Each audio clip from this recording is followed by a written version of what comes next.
Prabowo Subianto menawarkan koalisi permanen bagi partai pendukungnya saat ini. Hal ini diungkapkan saat acara silaturahmi dengan para pimpinan Partai Koalisi Indonesia Maju atau KIMPLUS di Hambalang. Ketua Umum PKB Muhaimin Iskandar menyatakan koalisi permanen untuk memperkuat koalisi dan Prabowo meminta persatuan menjadi kunci utama pemerintahan saat ini. Lantas apa maksud koalisi permanen yang ditawarkan oleh Prabowo? Sudah bersama kami juru bicara Partai Gerindra Wihadi Wianto dan pakar komunikasi politik UNAS Selamat Ginting. Selamat sore Bang Ginting dan selamat sore Bang Wihadi. Selamat sore. Baik, saya ingin ke Bang Wihadi terlebih dahulu. Bang Wihadi, sebetulnya apa maksud dari Pak Prabowo ini menawarkan opsi koalisi permanen untuk para ketua KIMPLUS ini? Ya, begini. Jadi apa yang disampaikan itu disampaikan dalam silaturahmi maupun tadi pada saat HUT Partai Gerindra yang ke-14 disampaikan oleh Pak Prabowo mengenai masalah koalisi permanen. Jadi koalisi permanen adalah bagaimana bahwa negara Indonesia ini adalah mempunyai ciri khas demokrasi tersendiri, di mana persatuan dan pembangunan ke depan itu memang harus semuanya menjadi tugas kita bersama. Jadi artinya dengan koalisi permanen itu kalau kita melihat situasi pilkada kemarin, walaupun KIMPLUS itu mungkin ada yang tidak berkoalisi dengan Gerindra, tetapi setelah selesai maka ini akan akan berkoalisi kembali untuk membangun negara ini. Jadi ini adalah bentuk daripada bagaimana Pak Prabowo concern bahwa kita jangan dipecah belahkan oleh karena adanya istilah-istilah lawan politik, tetapi ini adalah sesuatu pertandingan yang sama-sama dalam demokrasi. Nah, ini adalah koalisi permanen, itu adalah bagaimana setelah selesai daripada konsentrasi ini adalah kembali bersama-sama berkoalisi untuk membangun negara. Baik, Bang Ginting, apakah setuju dengan apa yang disampaikan oleh Bang Wihadi mengenai apa itu koalisi permanen? Ya, semangatnya kita sama-sama setuju lah ketika untuk persatuan bangsa Indonesia. Ya, ini saya kira keputusan ini untuk menjaga kohesivitas, kemudian juga soliditas dan juga solidaritas. Dan yang terpenting juga adalah menjaga loyalitas partai-partai di dalam koalisi Indonesia Maju Plus. Karena sebenarnya ini adalah wujud dari bagaimana mengantisipasi situasi pada pemilu 2029 nanti setelah keluarnya keputusan Mahkamah Konstitusi yang membatalkan parliamentary threshold 20% itu. Dan dengan 0% itu, maka sangat mungkin partai-partai politik punya pemikiran-pemikiran lain, punya keinginan-keinginan untuk mencalonkan kader-kader terbaiknya, bahkan ketua umumnya untuk maju dalam Pilpres. Jadi ini sebuah upaya semacam pendadakan strategis yang dilakukan oleh Prabowo Subianto untuk mengantisipasi situasi-situasi, dan setelah melihat bahwa ada gerakan-gerakan politik yang secara bayang-bayang itu sudah melakukan kampanye-kampanye politik untuk di 2029. Karena itu pendadakan strategis ini bagian dari upaya aksi cepat, aksi yang sulit diantisipasi oleh lawan-lawan politiknya, karena ini baru sekitar 3 bulan pemerintahan Prabowo Subianto, tapi kalau berpikir 2029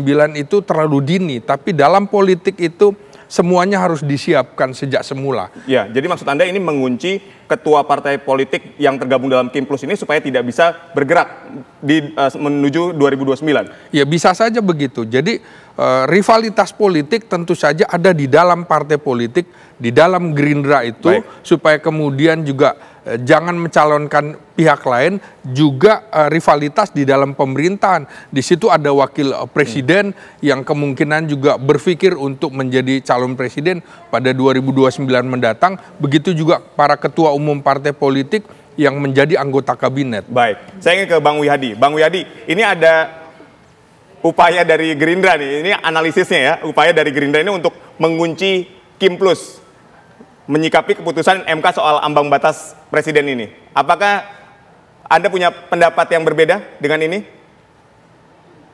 Ya, kalau melihat apa yang disampaikan oleh Pak Prabowo dalam 2 kali kesempatan itu, yang di acara koalisi KIM dan juga KIM Plus dan juga pada saat ulang tahun itu adalah bagaimana bahwa koalisi itu kan tidak hanya pada saat konsultasi, tapi setelah pemerintahan itu berjalan kan koalisi itu kan juga mesti harus ada. Nah, dengan adanya koalisi yang benar-benar menjadi suatu koalisi yang permanen, artinya setelah adanya konsultasi yang berbeda, tetapi pada saat ada yang menang, itu akan menjadi satu koalisi kembali untuk membangun negara ini. Ini yang disampaikan oleh Pak Prabowo dalam kesempatan itu.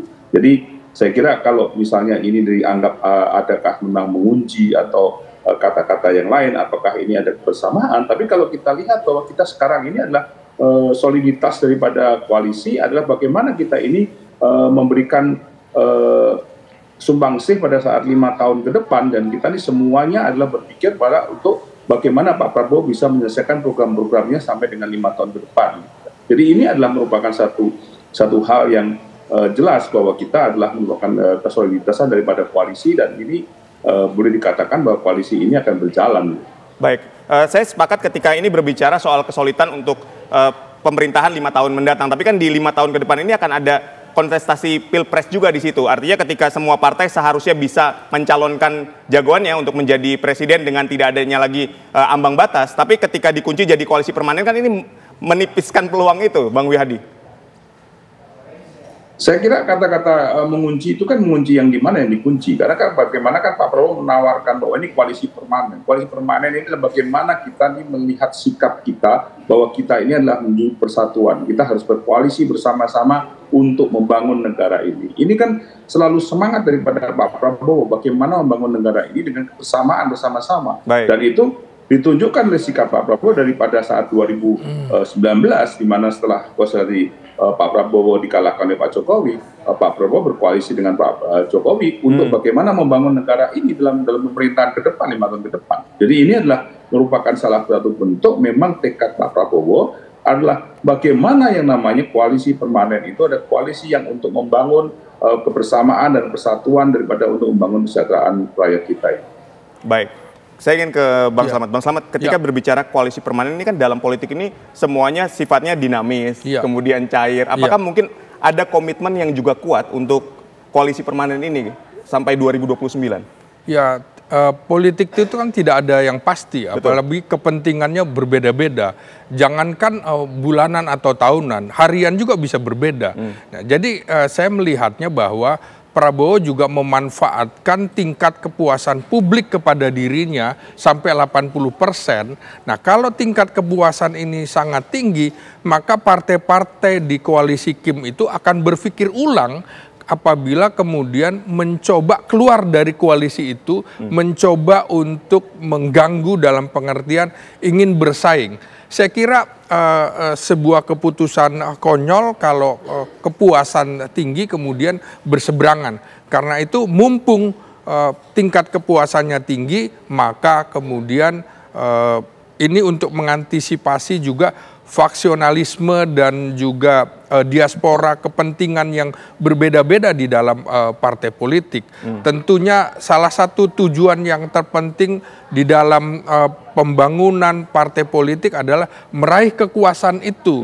Nah, karena itu Prabowo juga melihat bahwa ini ada kesempatan dan pendadakan strategis yang memang tidak diperkirakan dalam sepekan ini. Begitu dinamisnya kepentingan politik, pertama misalnya ada puji-pujian terhadap Presiden Jokowi, dan itu tidak disangka-sangka justru pujian itu meninabobokan Jokowi, dan kemudian kemarin keputusannya dari Rapimnas kemudian menjadi Kongres luar biasa dan juga penetapan Prabowo kembali menjadi ketua umum.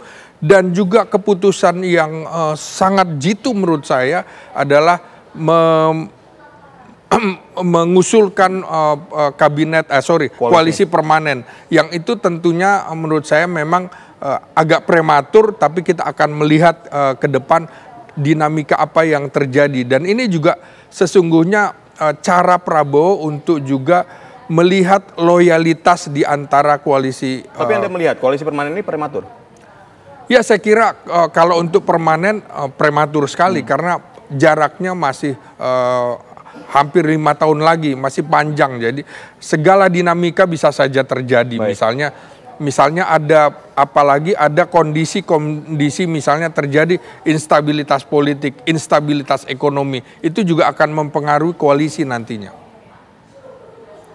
Baik, ini saya ingin ke Pak Wiyadi. Bang Wiyadi, apakah Gerindra ini yakin bahwa koalisi permanen ini akan bertahan sampai 2029, sedangkan politik itu sifatnya transaksional, dinamis dan cair tadi, tapi dijawabnya nanti. Bang Wiyadi, usai jeda, tetaplah di Kabar Petang.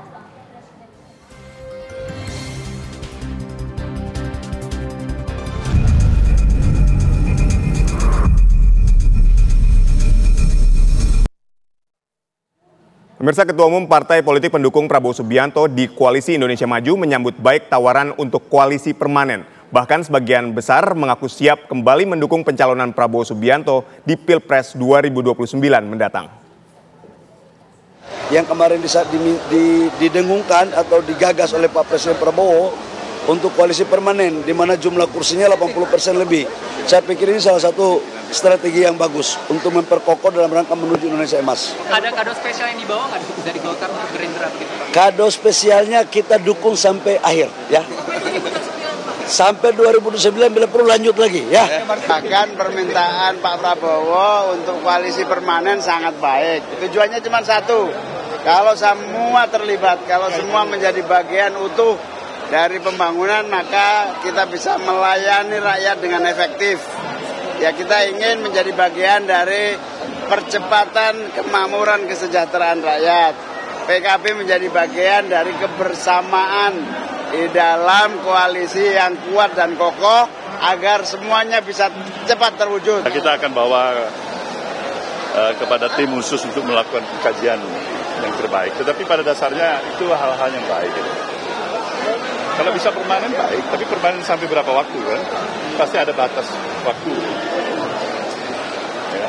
Apakah 2 kali pemilu, 3 kali pemilu, 4 kali pemilu, 5 kali pemilu dan sebagainya. Ya. Saya ingin pemerintahan yang baru berjalan kurang lebih 4 bulan ini juga sukses ya. Artinya menghadapi berbagai dinamika, tantangan, tapi juga peluang-peluang yang baik kita akan miliki, dan tentunya ini membutuhkan kerjasama yang kokoh, soliditas di antara semua partai pengusungnya.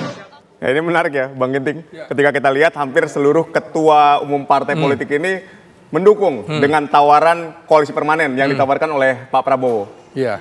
Pandangannya silakan. Ya, aktor politik adalah makhluk yang bisa menyembunyikan ambisi-ambisi politiknya, niat-niat politiknya, dan juga kepentingan-kepentingan politiknya. Jadi apa yang dikemukakan itu barulah di panggung depan, panggung belakangnya belum tentu.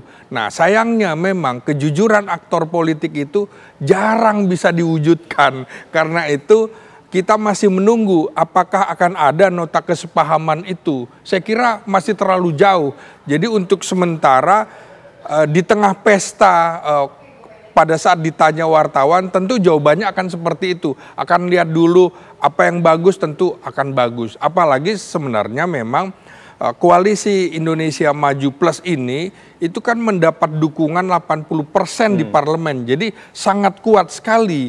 Namun tentu saja kemudian ada rivalitas politik di dalam pemerintahan juga. Itu yang harus juga dikaji. Jadi ini baru step, belum step yang kedua, ketiga, dan berikutnya.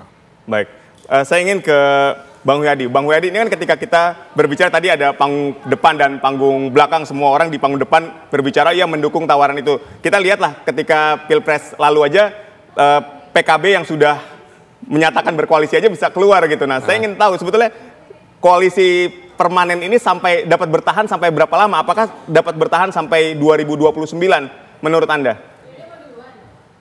Ya, jadi begini, konteksnya pada saat Pak Prabowo bicara dengan koalisi permanen, awal stepnya adalah bagaimana Pak Prabowo menawarkan bahwa setelah adanya konstelasi, maka bersama-sama berkoalisi menjadi koalisi permanen yang untuk yang namanya pembangunan, untuk mensejahterakan rakyat. Nah, ini adalah komitmen daripada Pak Prabowo yang ditawarkan kepada kesemuanya. Nah, kemudian ini juga apabila kita melihat bahwa ke depan bahwa dengan adanya koalisi yang mempunyai kekuatan yang baik ini, maka tidak memungkinkan bahwa koalisi ini akan berjalan untuk pembangunan itu dan sama-sama untuk sama-sama berkoalisi, dan ini itu yang dikatakan memimpin koalisi permanen. Tapi ini adalah sesuatu hal yang disampaikan oleh Pak Prabowo dan berulang kali, karena 2 kali dalam kesempatan yang berbeda, dan tentunya ini adalah merupakan komitmen bagaimana Pak Prabowo ingin bahwa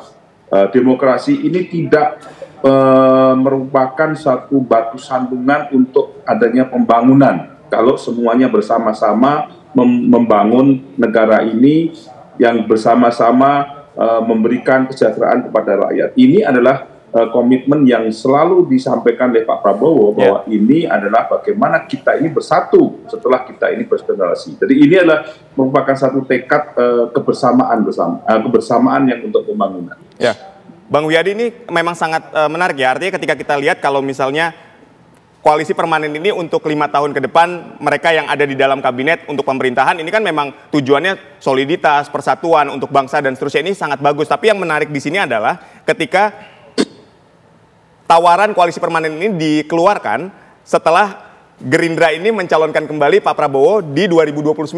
Apakah memang koalisi permanen ini tujuannya nantinya sampai di 2029 semuanya tetap mendukung Pak Prabowo sebagai presiden atau calon presiden selanjutnya gitu? Kembali lagi disampaikan Pak Prabowo tadi pada saat ulang tahun juga disampaikan bahwa Pak Prabowo ingin menyelesaikan masa kerjanya 5 tahun ini dengan program-program Pak Prabowo yang memang berjalan, yang bisa memberikan kesejahteraan kepada rakyat. Dan pada kesempatan itu juga Prabowo mengatakan kalau Pak Prabowo gagal, Pak Prabowo siap untuk dicalonkan. Ini kan pernyataan Pak Prabowo tadi pada saat ulang tahun. Nah ini kembali lagi bahwa konsentrasi Pak Prabowo sekarang ini adalah bagaimana menyelesaikan masa jabatan 5 tahun ini, dan tentunya kami sebagai kader juga mengingat bahwa Pak Prabowo kita calonkan sebagai presiden untuk periode kedua. Tapi ini kan wacana yang memang ada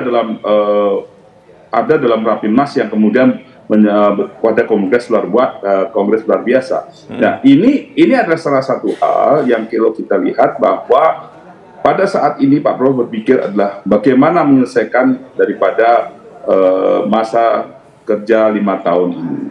Baik, saya ingin ke Bang Ginting. Bang Ginting, tadi kan Anda sempat menyinggung ada panggung depan dan panggung belakang gitu ya. Ada mereka ini aktor yang dapat memainkan berbagai peran. Kalau kita bicara panggung belakang kan tentu kita semua paham lah, artinya ketua umum partai politik ini pasti berambisi untuk menjadi presiden di 2029. Iya. Dan pandangan Anda seperti apa? Dan itu wajar. Nah, kalau kita lihat bagaimana pecah kongsi antara gubernur, wakil gubernur, bupati, wakil bupati, wali kota dengan wakil wali kota, apakah tidak mungkin pecah kongsi antara presiden dengan wakil presiden? Karena wakil presiden pasti juga, misalnya wakil presiden Gibran ingin menjadi presiden di 2009, sangat mungkin. Maka pendadakan strategis yang dilakukan Prabowo ini juga sekaligus mengunci Gibran untuk kalau ingin menjadi presiden, tentu ada hambatan macam-macam.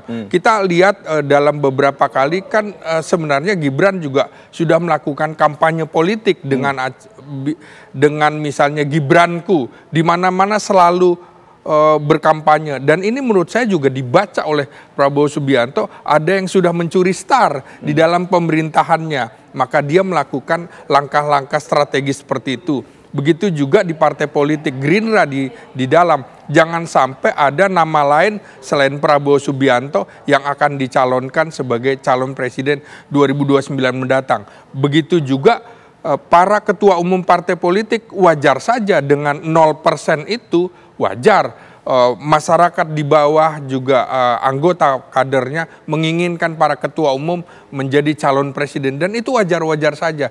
Tinggal kemudian dengan keputusan dadakan ini, bagaimana strategi yang akan dilakukan partai politik, kita nantikan itu. Baik, kita sama-sama akan nantikan ya, apakah koalisi permanen ini memang berjalan sesuai dengan keinginan Pak Prabowo Subianto untuk kemajuan dan kemaslahatan dari bangsa Indonesia itu sendiri. Baik, terima kasih sekali lagi Bang Ginting, terima kasih Bang Wihadi telah berdialog bersama kami.